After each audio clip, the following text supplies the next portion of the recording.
Hey guys, it's me again, Barry with Barry's 8-Track and Classic Car Radio Repair. And this radio comes from Scott in Emmett, Michigan. It's out of a 71 Chevelle.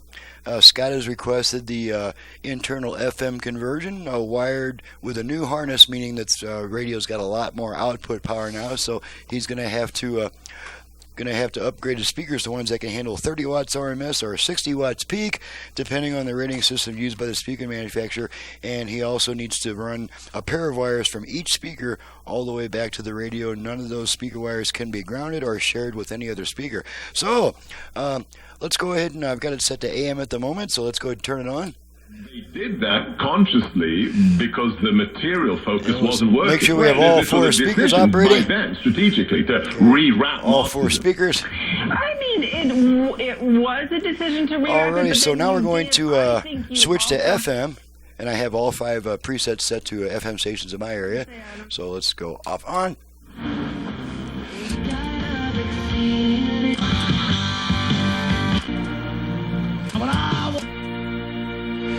How many U.S. Americans? That's cool.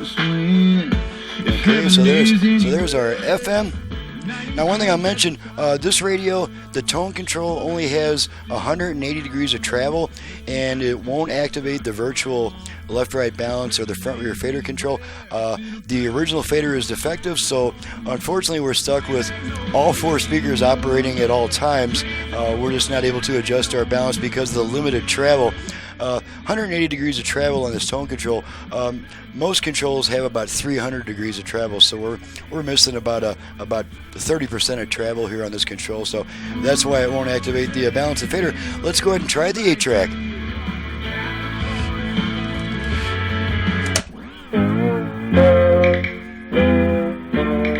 I was lonely, couldn't sleep at night.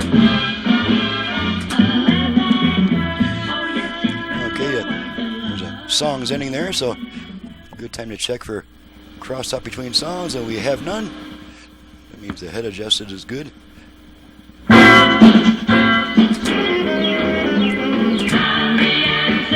It's a star-spangled world when your flags are on a train or chugging down the track. Honey, you know that I'm gonna be your answer to my prayer. I give, it means wake up and live and wait to get to the blue. Okay, now I'm going to eject the tape, and one thing I'll say, I don't recommend using this eject lever because this is thin plastic, it's pretty brittle, and it's got a downward slant on the front of it, so if you put it straight in, it's going to want to go down and it might snap. If you don't mind too much, just grabbing this tape, man, no, maybe it is better to go ahead and use the eject. Just be very careful to push it straight in. Actually, just kind of center your thumb on the bottom of it where the point is because it's downward slanted. If you go straight on, it's going to want to go down. But if you focus on the bottom of this button, then it's more likely to go straight in. So pull that tape out and the radio comes back. And there we go. I'm not going to leave that song on. I'll get nailed for copyright for sure. So that takes care of that. I'm Barry with Barry's 8-Track and Classic Car Radio Repair. And you can reach me through my website below. I do ask all customers to visit my website before calling me with a bunch of questions because nowadays, fixing the radio, there's like 12 different options for that. And there's just no time to discuss all of those. You pretty much need to go through my catalog and make some choices, get my prices. Then I'm happy to talk to you if you need me to.